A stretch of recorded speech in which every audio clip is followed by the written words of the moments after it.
power, wealth, influence, recognition, a success that turns heads. Gold. I was making a lot of money and I was trying to burn the candle on both ends. You see the luxury and the accolades, but behind every polished exterior lies a story you haven't heard. They say that when you have a near-death experience, and this was a definite near-death experience, I mean, I really shouldn't be here, to tell you the truth. The betrayals from those you trusted most. I trust less people. I've had more heartbreak, I've had more betrayal. The relentless pressure to deliver. They tried to use their power in the industry to collude against me. The unspoken threats that linger in the shadows. Does that put me in danger? You can make the argument, yeah, for sure. Brandon Thor made this reality his own. In just 1 year, he propelled Thor Metals Group to heights few can imagine, outpacing competitors, commanding respect, accumulating wealth. This is not just a success story, it is a model for those who dream big. The true cost of success.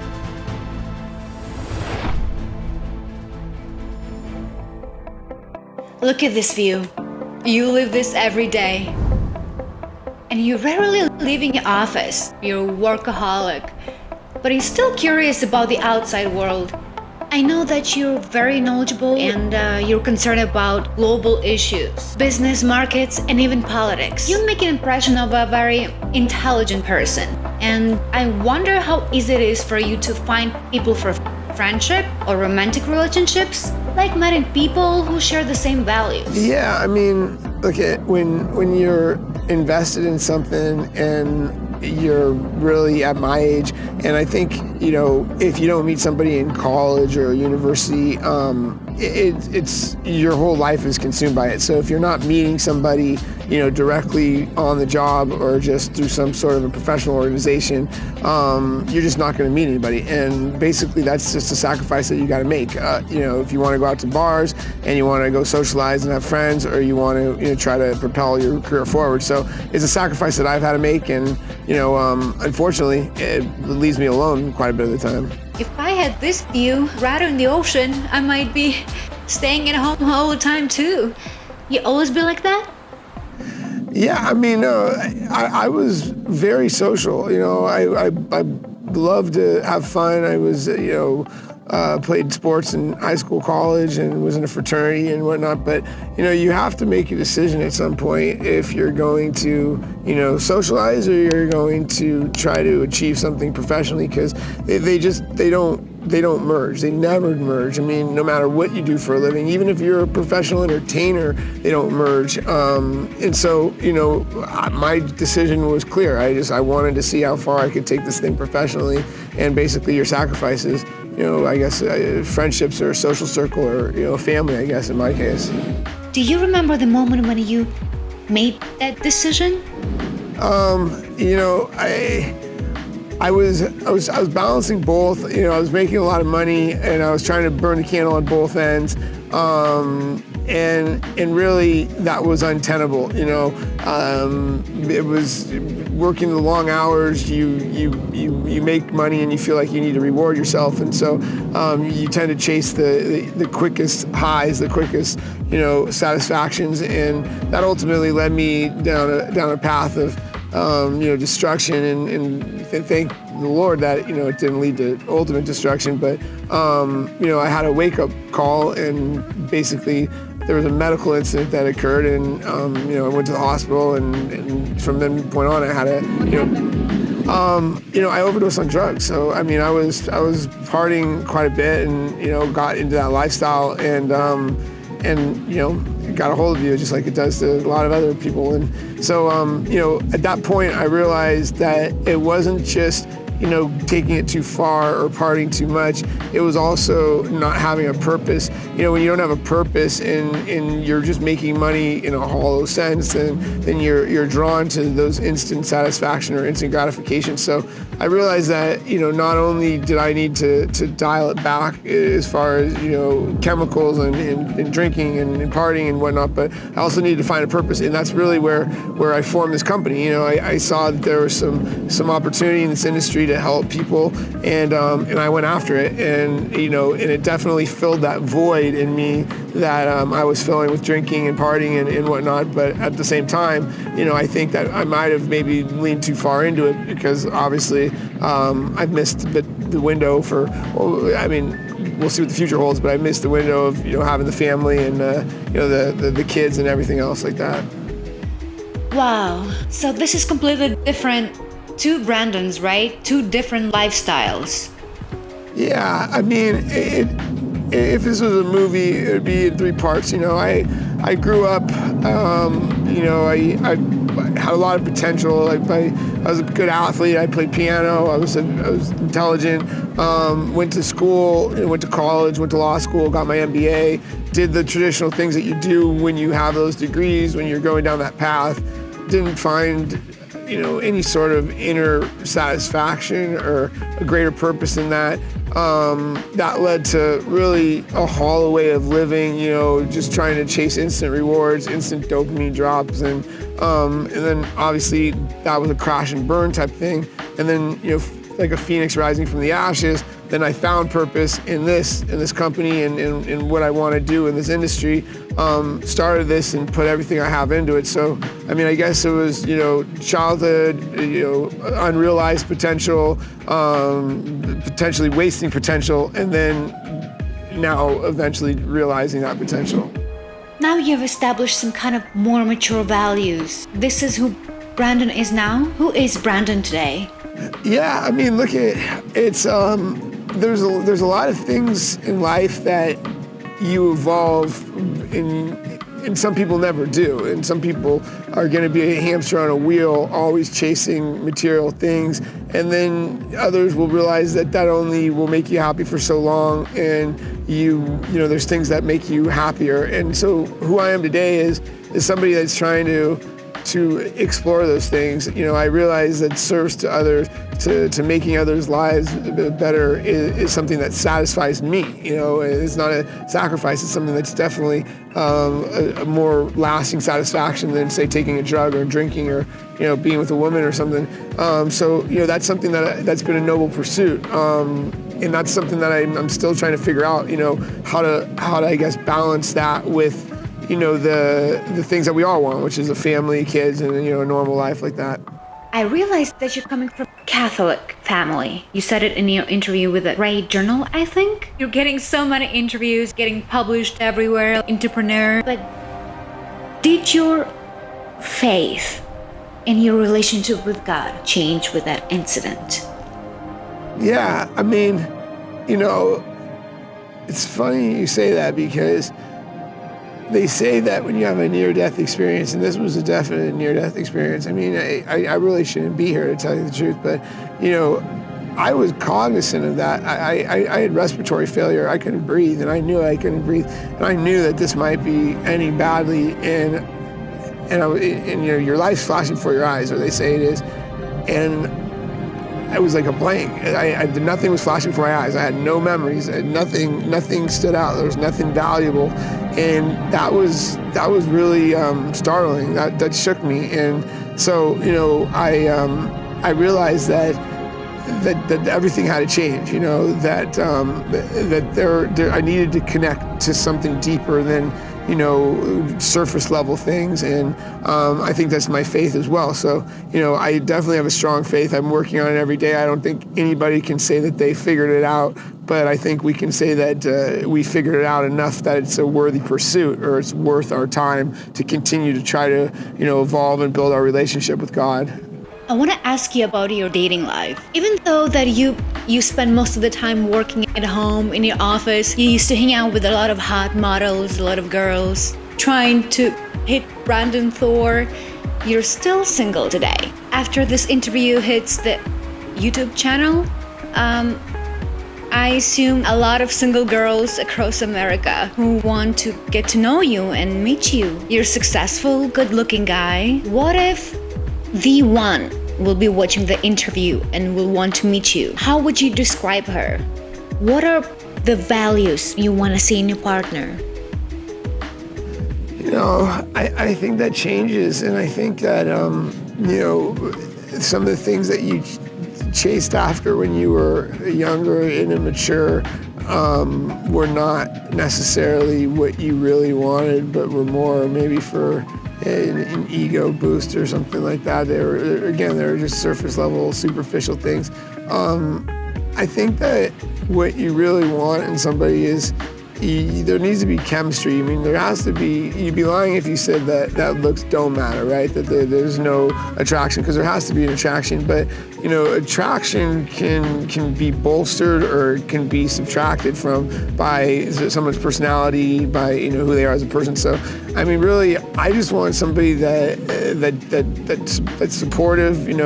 I came from an Italian Catholic family, so obviously I'm a mama's boy. So I'm like maternal is probably a very good characteristic that fits well with what I'm looking for. But I mean, really just somebody that you feel is there for you, that will support you, and then you'll support them in return, and it makes your life better. It enriches your life. If a relationship is not enriching your life, if you feel like you'd rather be single, or you would be better off not having that person in your life, then you shouldn't be in that relationship. And so I guess to answer your question, it's pretty simple. Just, if you have that initial chemistry with somebody, if you feel that they're supporting you for you and they have the right reasons to be in the relationship, then I think that you have something worth pursuing and seeing where it goes.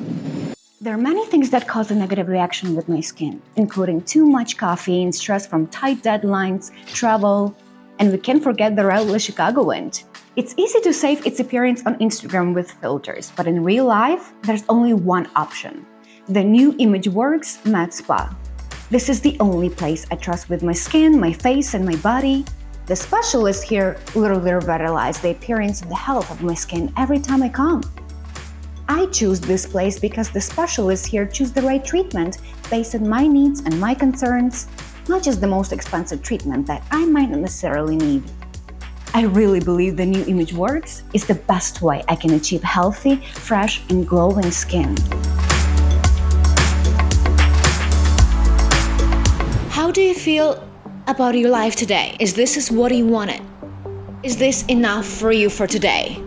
Yeah, absolutely. I mean, look at when I was living, I guess we would say a hollow existence, or just living to make money and for short-term thrills and whatever else, before I found a greater purpose, or before I found what really drives me inside.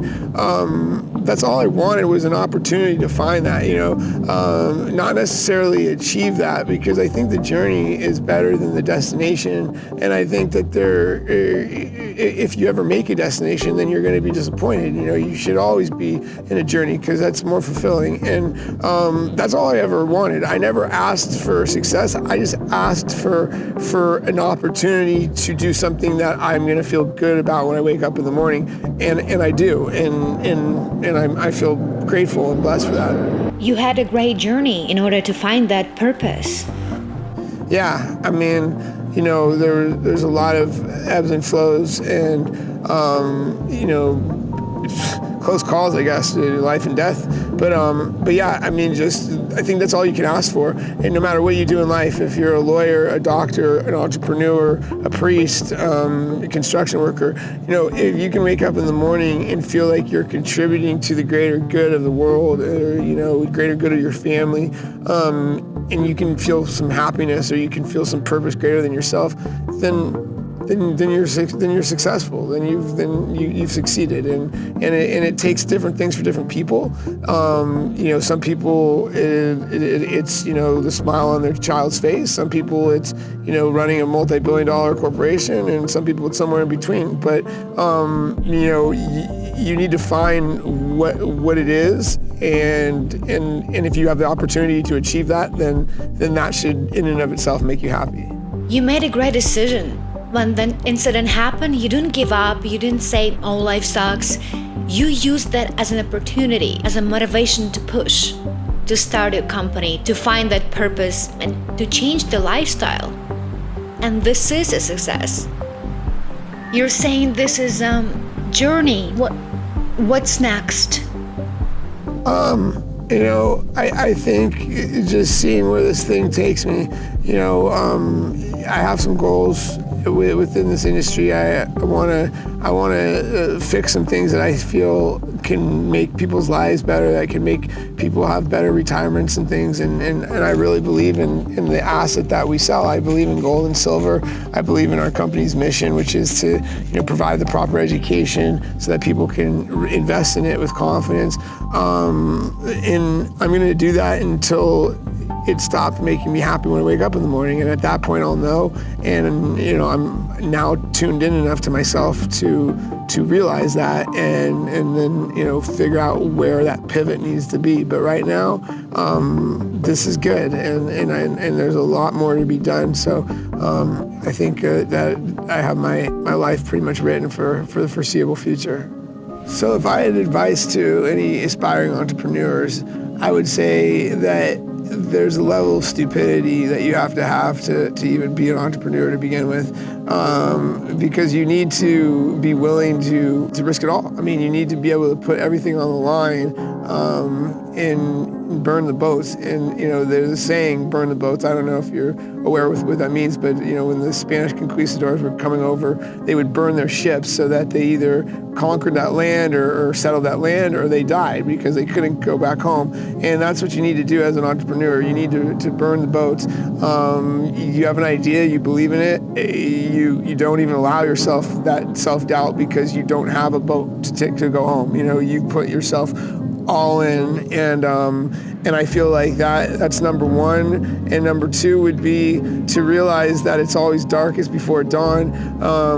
I don't think that there's been any business that has just gone super smoothly. I think if you talk to any successful entrepreneur, there's a moment where it was going to be, life or death, from Elon Musk to Bill Gates to Jeff Bezos. And so I feel like if you're an entrepreneur, you need to embrace that moment. You need to understand that when you feel most desperate, when you feel that it's darkest, that's right when you're about to break through, or that's right when your company's about to do it. And that's when it's going to test your mettle, but you're going to be able to take those characteristics that you gain from that battle with you for the life of the company, and it will ultimately make it more successful and hopefully give it some character.